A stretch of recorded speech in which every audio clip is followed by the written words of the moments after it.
Na mais para sa masaganang ani. Nandito na naman po ang inyong Tita Martha para gabayan kayo sa inyong pagmamaisan. Bali, nagsangki na naman po kami or nag-harvest kami ng mais yesterday.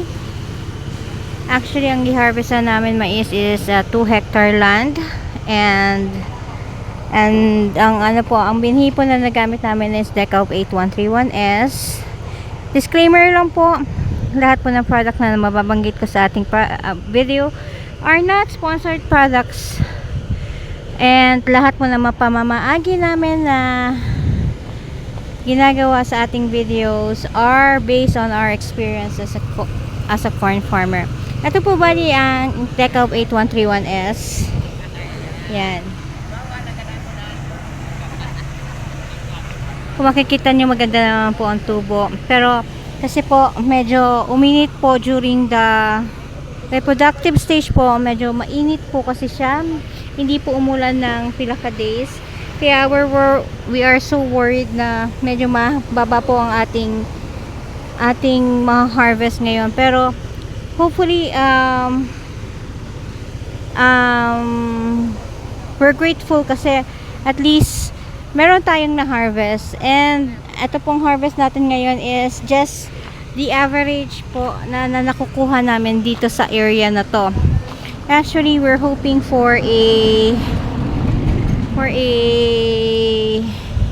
500 plus na sacks of corn cobs, which is average po sa aming nakukuha usually. Bali, this is 120 days after planting po, and maganda naman po ang tubo niya. Yan. Ito po yung usual na tubo na Decalb 8131S. And ang isa pong ganitong sack is usually 40 kilograms, 40 to 45 kilograms. Ang ginagamit po namin sack usually is this Lopez refined sugar, which is a big sack na nagko-contain po siya ng mga 40 to 45 kilograms. Ayun po. Bali, in this first part, pinapakita ko po sa inyo yung aming na-harvest. Actually, hindi pa po tapos yan. Meron pa pong iba. Kasi hindi pa po tapos mag-haul ng ating mga mais. And by the way, sorry po at hindi po ako nakapag-upload recently kasi medyo naging busy po ang inyong Tita Martha.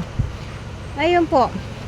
Again, this is Decalb 8131S, 120 days after planting, and we're harvesting it at 2 hectares land of bali, yan po, ganyan po pag-haul sa amin. Nakita nyo naman sa una kung mga video, yan po.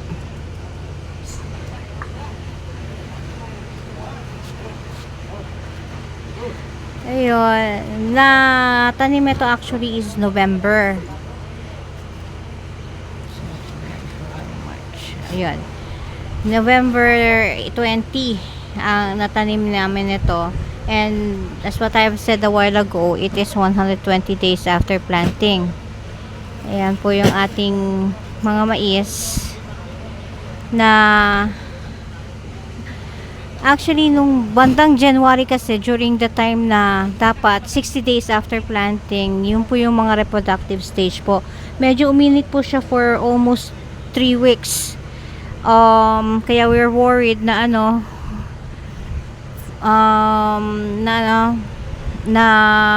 baka wala kaming ma-harvest kasi crucial po during the reproductive stage ang water. Wala po kaming irrigation system dito sa ating lugar. Nagde-depend lang po tayo sa ulan. Ayun po. Kaya natakot po kami during that time na baka wala po kaming harvestin. Anyway, we're so grateful and so blessed na ayan po, meron naman po tayong na-harvest, and nasa average po sa what we are expecting, what we been harvesting on that areas. Yun po. Kaya, yun, sana po. Hindi ko na po, I'm just happy and grateful na meron kaming na-harvest at magaganda po ang ating mga mais. As expected po sa Decalb 8131S, maganda po yung kanyang kanyang corn cobs and maganda po yung mismong corn natin.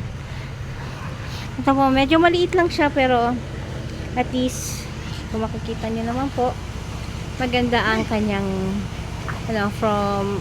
maganda yung kanyang mismong corn. Anyway, yun po.